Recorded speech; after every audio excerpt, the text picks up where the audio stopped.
Dalam sewu ora dipat. Yo, lewat. Lajaripun Kamandaka sampun dipun bujuk. Piyambakipun sampun ketaton. Yo, sakmenika panjenengan sedaya tak aturi kondur wonten ing Pasir Luhur. Yo. Lewat. Inggih. Tanggung jawabmu kudu kena dipercaya. Kanjeng Adipati wis utusan marang Sriamu, supaya merjaya Kamandaka. Kamandaka wis kok takoni. Ning perkara mati utawa ora kuwi tanggung jawab. Yen nganti sik urip iki Kamandaka. Yen nganti kowe leno, Kamandaka isih urip. Sing ireng bokongi. Dono marang Kanjeng Adipati. Nggih. Kula saestu badhe tanggung jawab dhateng perkawis menika. Pramila kula aturi pitados dhateng kula. Yo, aku percaya kang Siliwangi. Hati-hati kabeh, saiki bali ning Kandhawa. Makake balangan Siliwangi. Sumoga nderekaken tidakipun Kanjeng Adipati.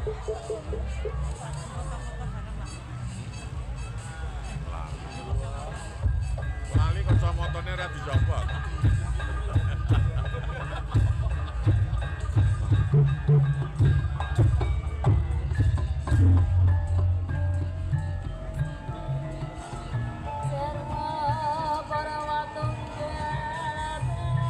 Parat kurang toto.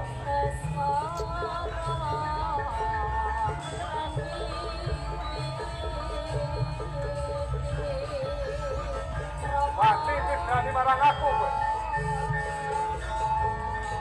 Pancen tak jarang. Pancen tak jarang. Tak limpe. Saksuwene adu jago, aku angon lenamu.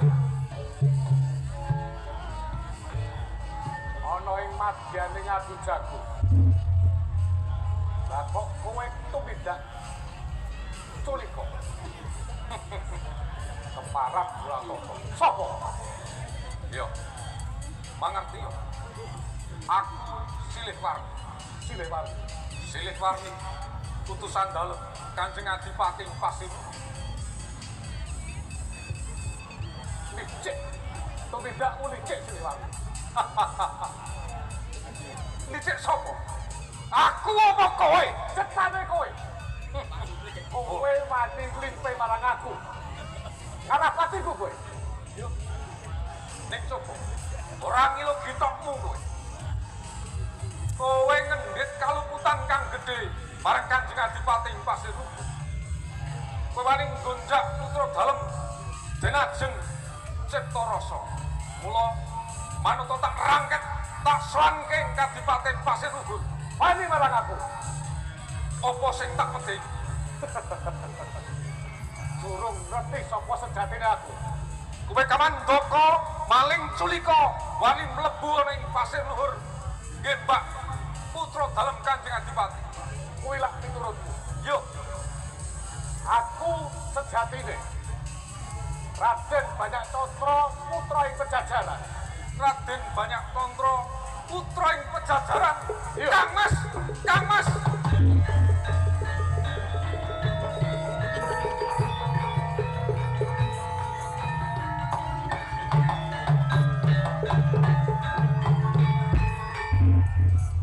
Barang reti sejatine aku.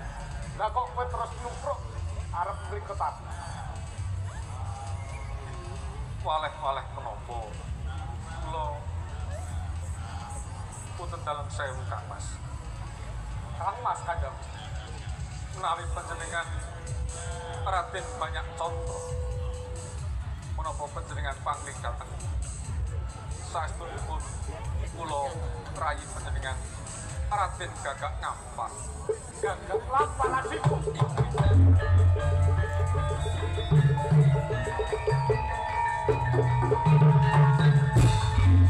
Yen pancen kowe Gagak Ngampar putra ing Pejajaran. Coba andharno ana pira cacahe putra iku jajaran? Wonten dalem 1000 Kang Mas. Putra pejajaran wonten sekawan. Ingkang pembanjeng inggih panjenengan piyambak Raden Banyaksono. Ingkang panenggak kula Raden Gagak Kampar. Dene Ketiga Raden Banyak Blabur lan Kurang Pilih. Raden Ajeng Terno Pamengkas Kang Mas. Lah kok sliramu apa? Inggih Yen mengkono kowe pancen adikku, Dik. Kang Mas Banyak contoh. Adikku, Dik.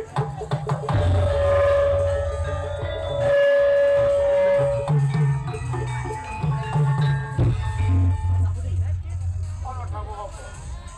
Kok sliramu teko nang alamne. Wonten dalem 1000 Kang Mas. Wanter dawuhipun yo dalem promosi wonten ing Pajajaran. Panjenengan dalem katuran kunjur wonten ing Pajajaran. Samangke badhe kajumenengaken minangka luhur jumeneng wonten ing Pajajaran. Kumantos kalgan dalem Kanjeng. Aku durung bisa maju. Yen durung kelakon apa ingkang dadi panjangkap. Ngaten Kang. Inggih. Lajeng kula kedah kados pundi Kang? Kasaguanmu marang Adipati Kandhatara wau kepiye? Inggih Kang Mas. Kangge Bupati panjenengan kula namur laku. Mila lajeng silih warni menika.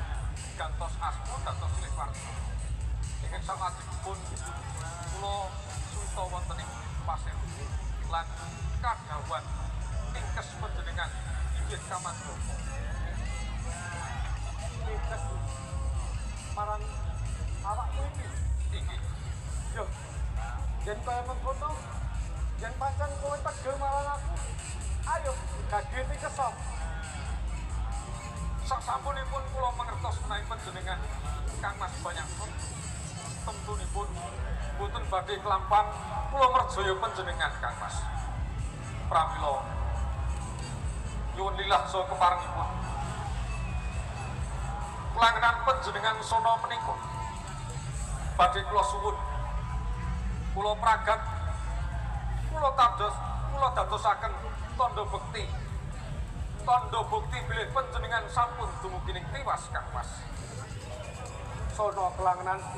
Inggih. Awit dawuh dalem Kanjeng Adipati minangka bukti kula kedah saged ngaturaken ati lan rahipun panjenengan. Ati lan rahku. Inggih Kang Mas. Menika bukti menawi kula saged perjaya panjenengan. Yo. Yen kaya mengono kandhamu, sono kelangenanku. Wis tak kurung ana ing ereng-erenge gunung. Mula gage rangketa aturna marang Adipati Kandhatara. Inggih. Sowang-sowang Dimas. Muga-muga lakumu tansah kinayungan dening rahayu Gusti. Ngestoaken Kang Mas Andung Basuki lampahipun derekaken kasubungan tindak panjenengan Kang Mas.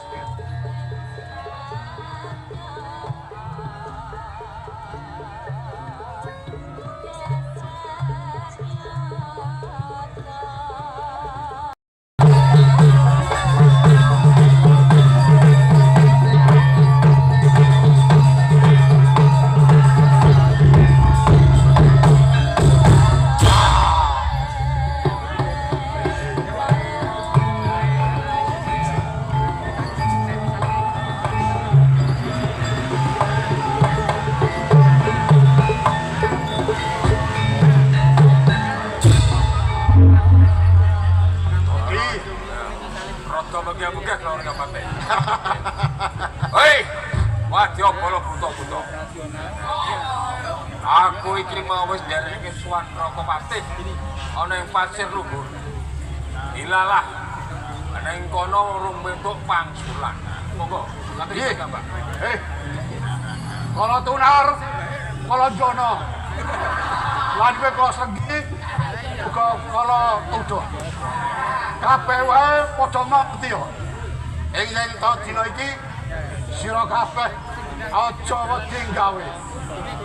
Urung tan urung ana ing papan iki bakal dadi derdah. Sebab Adi Tumenggung wis ngandhake tentang lamare Koko Prabu Dito.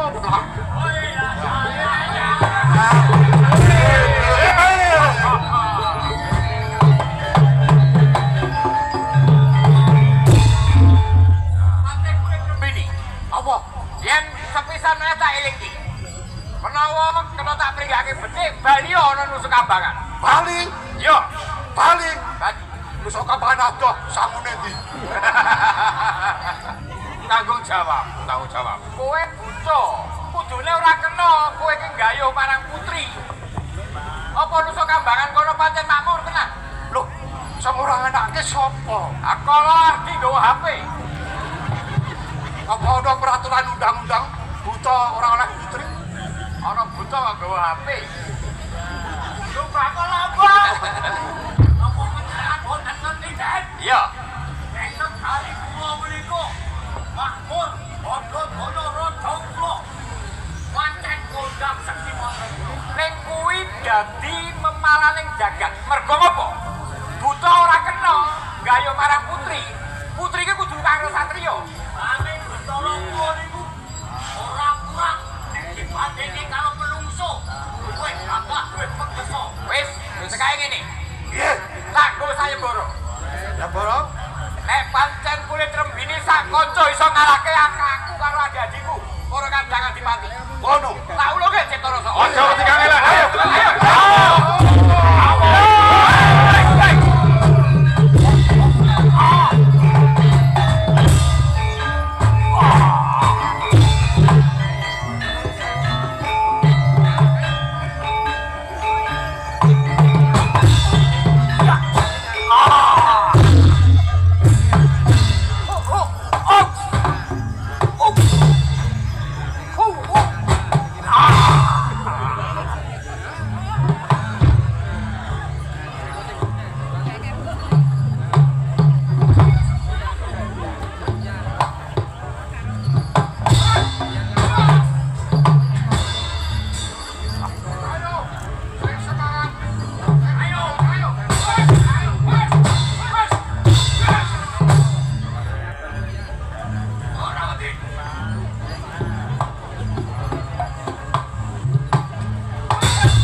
wis ora nyawa ana ing Patiluhur. Aja to memperjurit pirang ngunceng iki mau. Maju sak trek ora bakal tinggal belakang celok. Apa kowe ora iman? Kowe duwe bojo anyar. Ora apa. Ya bojo ajane kok ora nyala. Ya wis. Yen ngono jandol kowe kalah. Aku kowe sing bakal ayo. Ayo kapan ini. Akan pecah musira. Ayo maju.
Pusaka tamak ora bakal.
Lerena sawetara anggonmu sak keloron padha gegojekan.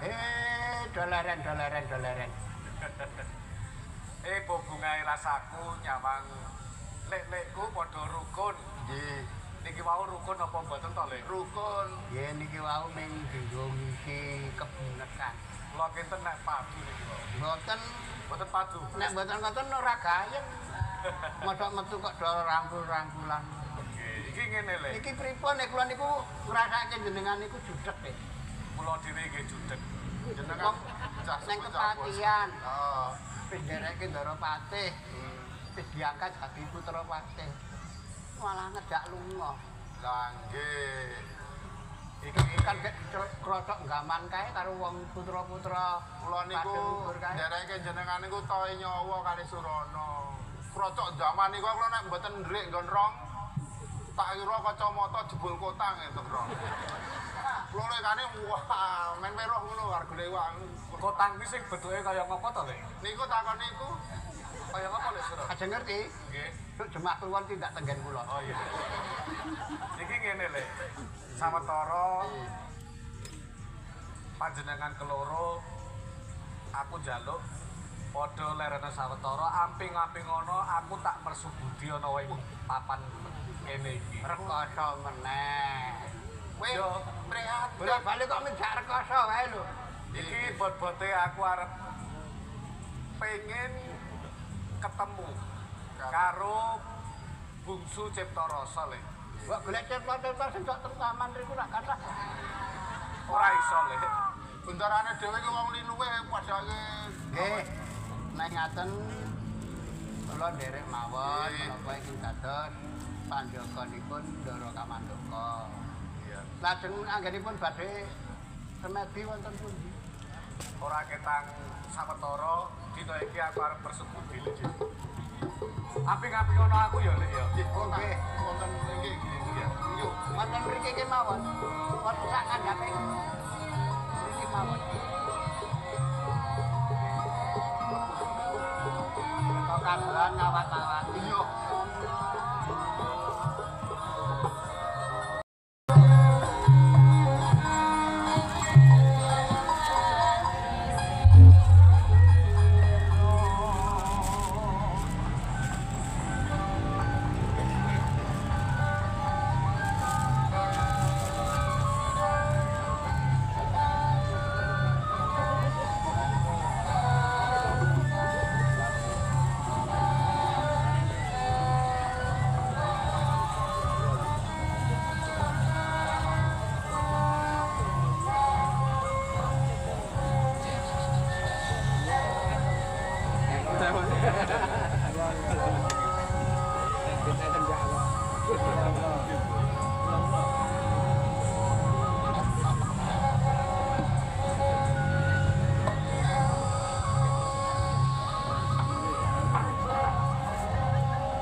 Ana ula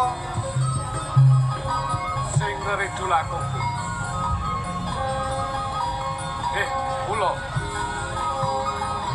Yen pancen kowe bakal mepalangi dalan aku ana ing kene Mersu Budi. Maju. Ayo maju. Woi.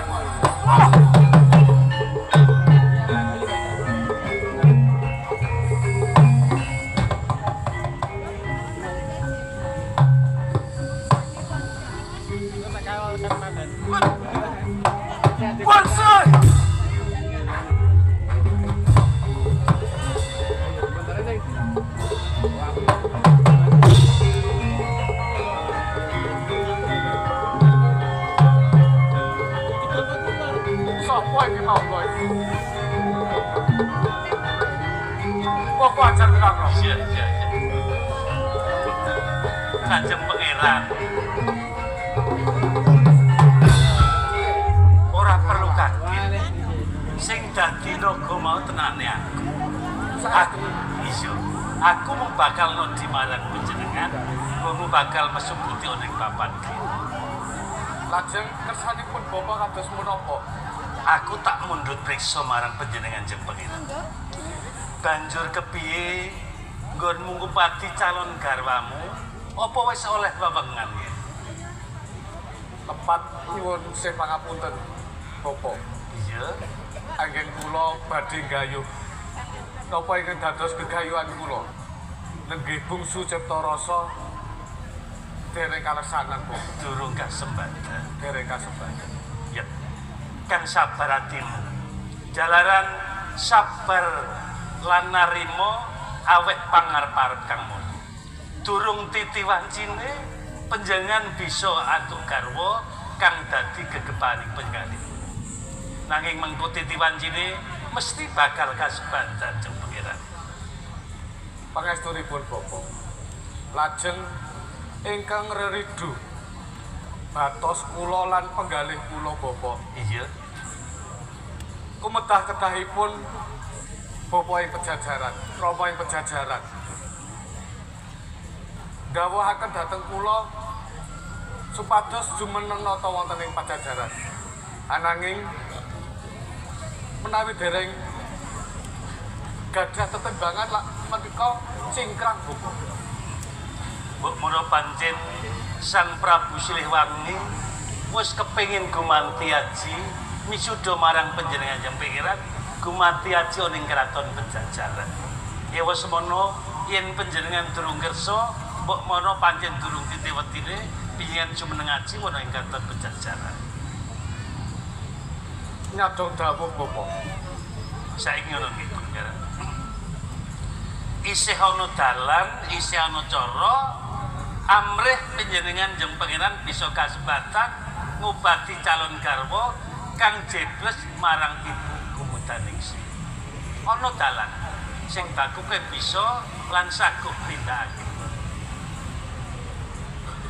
Lajeng syaratipun kados pundi Bapak? Ngene ya Kanjeng Pangeran. Iki ana seranane. Ndene sedilo aku tak mundhut busana. Sendika Bapak.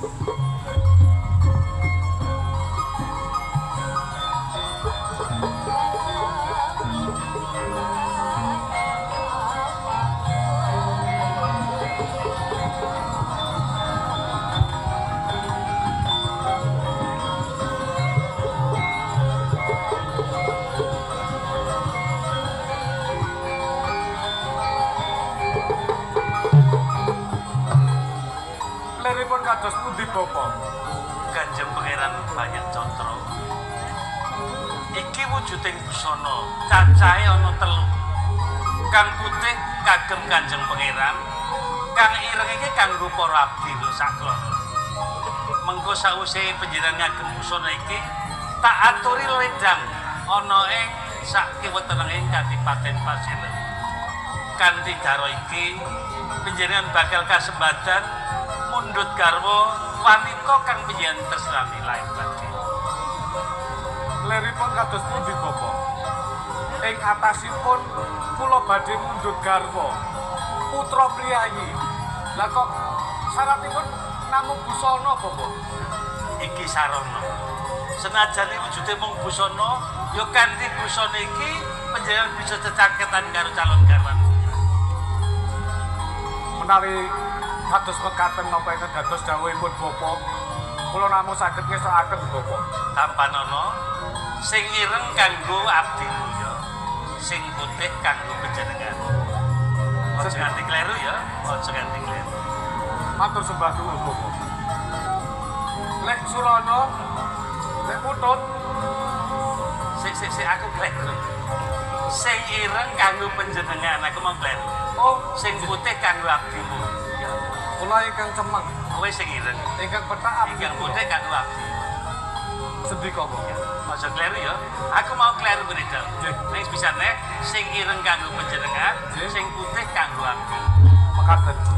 Ngestokaken dawuh Bapak. Yen saiki tindakno agemen busana iki lan ledangno ana sak kiwaten Kadipaten Pasir.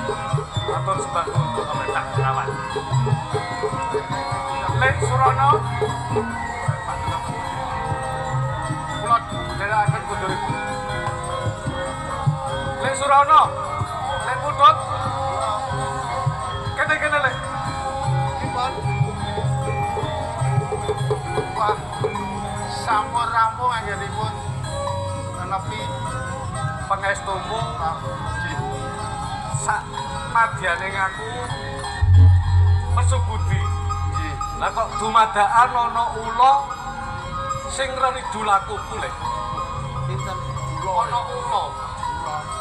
Banjur ula kuwi mau tak tampani nganggo tanganku. Ji. Lah kok dumadakan malih dadi panjenengane Bapak Ajar Wirakro. Kowe ya ora. Bapak Ajar Wirakro iki mau dawuh marang aku lek. Aku didhawuhi nganggo busana sing sarwa ireng iki. Kowe sak keloron nganggo busana sing putih ya lek. Nggih, derek mawon dawuhipun dagundi. Lah sakwise kowe sak keloron padha nganggo busana iki leledhangono ing pasir luhur. Kandhakno marang Diajeng Bungsu Ciptarasa yen aku isih urip lek. Oh, nggih. Kula merpeni wonten taman. Oh, Pasir luhur nggih.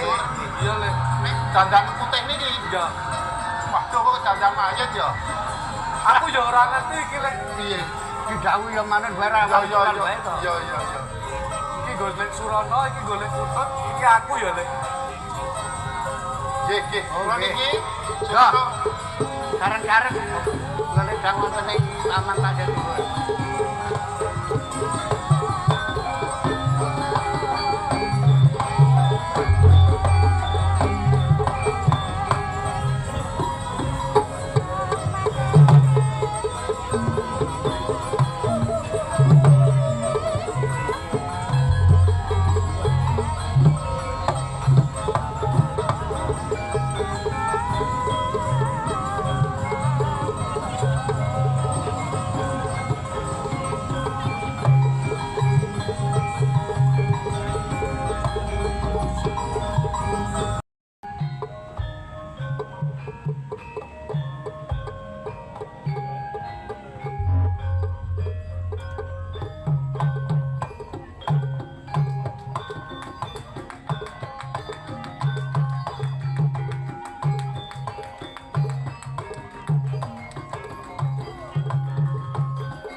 Kepareng unjuk Kakak Prabu. Tak kepareng ki matur pati. Pareng matur.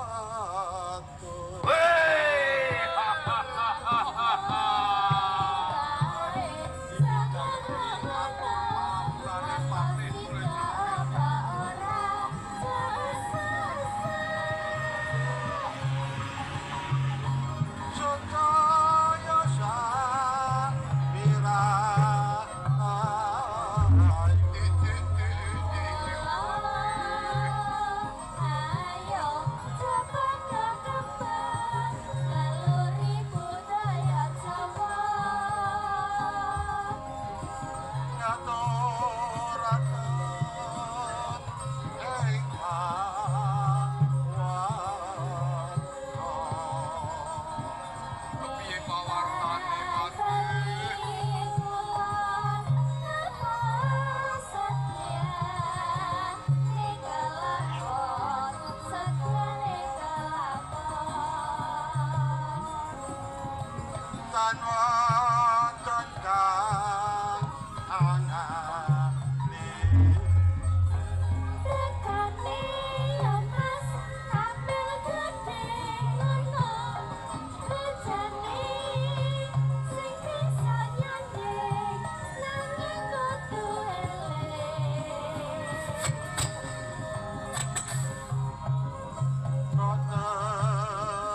Prabu Ujuk palapuran gawe wong-wong mila kasigihan pakaryan kang becik sira lestane ati mati mau didhawuh Kakang Prabu branding Pak Ander Kolo piye penak lawan piye monggo dipun dangu piyambak Kakang Prabu Patih Kalolodro Punten dawuh Kakang Prabu. kepiyanggon mulindakake pakaryan. Nggih, kepareng ujug angging kula gladi para buta-buta. Sampun sami trampil trengginas. Sampun sami siap siaga menawi badhe wonten parang muga wonten parang karaton Nusa Kambangan Gusti. Ojo pegat kaprayitan. Wis to agen dawuh Gusti. Somong soro parang muka parang pamuk. Nggih, Sliramu kang gagalan. wis to agen dawuh Gusti. Kala diu matur be matur Aduh, liko kula kelip Gusti ngapunten. mengko sakbare pasewakan Andrawina wis tak cawiske. Nggih matur nuwun niki kula sampun pacul 3 hektar niki kok. Ojo tetanen dadi saka guruning negara. leres Kala diu Dan nggih Yus, parang unduk wonten ngarsa paduka. Saderengipun matur ingkang kathah kawula ngaturaken sembah bekti kula Pak tompo kala diu. Ojo astiti kutampalono. kula tampi tangan kekalih kula pundi wonten ing mustaka. Mugi dados jimat anggen kula ngabdi wonten ing kraton Nusa Kambangan menika Gusti. Saajengipun kula kepareng matur ingkang minangka dadi tapel watesing negari saestu boten wonten rubeka menapa boten wonten ingkang nyupidani wonten ing kraton menika Gusti. Iya, kala diu. Tepis diringing Kadipaten Nusa Kambangan. Ojo nganti ana kang nirwa tindak iki kewajiban. Oh iki Sang Prabu angin rayi kula menika saestu tujuane Gusti Prabu. Lho kepiye? Anggenipun jaba menika gawenipun namung tilem kemawon. Apa ngono kala ulu? Dilumokke Kala ulu ngapunten Gusti nek dalu dodolan tombo kami ngapunten kuwi dinggo cagake urip kala ulu.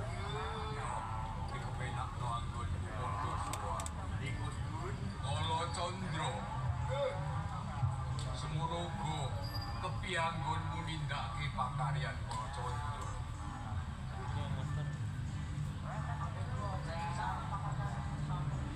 Iya, suaramu kok ora seru. Lha kok. Nahar mriko sepuluh aku durung entuk tadah kowe. Iya. Patih kulit rembeni. aulono Kakang Prabu Kepiyanggon munindake jejiban supaya nglamar Bungsu Ciptarasa ana ing Kadipaten Pasir. Iya, kepada mojo Bapak Prabu. Ing sekawit paduka sampun paring dawuh dhateng kula sedaya para prajurit ing Nusa Kambangan. Sampun kelampah. Sampun dumugi wonten ing Kraton Pasir Luhur. Kelampah ngelamar Patih.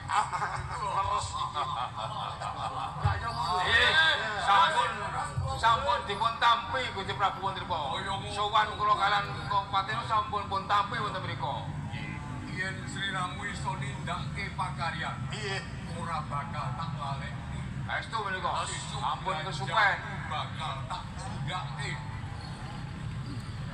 Namung tujuanipun Bapak Prabu. Puji kepiye kuwi terpilih. Saderengipun pikantuk katerangan ingkang gumathok wonten dadang nglayoni para putra-putra mantu menika jempalane dhateng kita sedaya. Nagala opo ora kurang anggomu namake jimat kemat lan gegaman. Inggih kados sampun boten kirang-kirang. Namun sumangga kanggo piyambak anggenipun derdah sebab para putra-putra mantu menika panci sektos sekti mandraguna Bapak Prabu. Kala Rudra, Wonten dawuh Gusti. apa Sri Ramu ya ora sakyantu marang Patih kuwi trembin.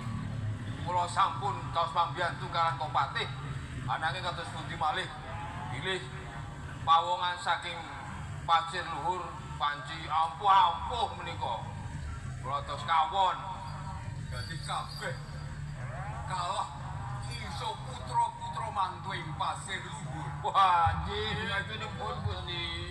Marang matur Gusti, Iki panci saestu ngendikaning Kanjeng Patih Saba tumenggung. Pilih para putra-putra mantu menika sekti mandraguna. Kula tubruk kiwa endo nengen. Kula tubruk nengen endo kiwa. Kula tubruk tengah menculat Gusti. Angin untungipun pas kula nubruk ing tengah wau wonten randha liwat Gusti. Nah, lumayan. Nubruk wah terusan Mas lumah. wis iso ndedhek apa sing dadi ngendikamu kok. Nggih Gusti. Iya. Patihmu kuwi trembin. Nggih, kala non boten Wis ora iso tak ampah. Anggonku kepengin diladeni marang Suciptarasa. mekaten. Yen tetelo Sri Ramu kabeh padha kalah musuh prajurit ing Pasir Luhur. Nggih, Aku dhewe Patih tak lamar. Tak tinang jambe suruhe. Prabu Kamdanu. nggih. Namung sampun ngantos kesupen Bapak Prabu. Ing sak mangke menika paduka sampun kalaksanan dawuh kalian Bungsu Ciptarasa. Paduka sampun ngantos nyukaken dhateng kula lan para kanca prajurit menika. Sampun labuh-labet wonten ngarsa panjenengan. Patih kuwi trembini lan Nggih. kabeh kala kang padha sip. Nggih. Kaya atur ngarep yen aku iso ngayunke Bungsu Ciptarasa. Nggih. Ya kabeh ora bakal tak balik. Namung nyuwun apunten Gusti Prabu, bilih Nusa Kambangan dibikin kula bahas jumbuhe Pasir Luhur. Nek tembih nawi sepatos cepet negrek. Omong ngalor ngidul kuwi trembin. Iya. Wis ora iso tak ampet. Nggih, Wis dadi brantane kudu dilateni marang Bungsu boten maido Bapak Prabu. Sapirangan njaga kawidadaning Kadipaten Nusa Kambangan. Nggih, Sapirangan nderekno lakuku. Tak debake.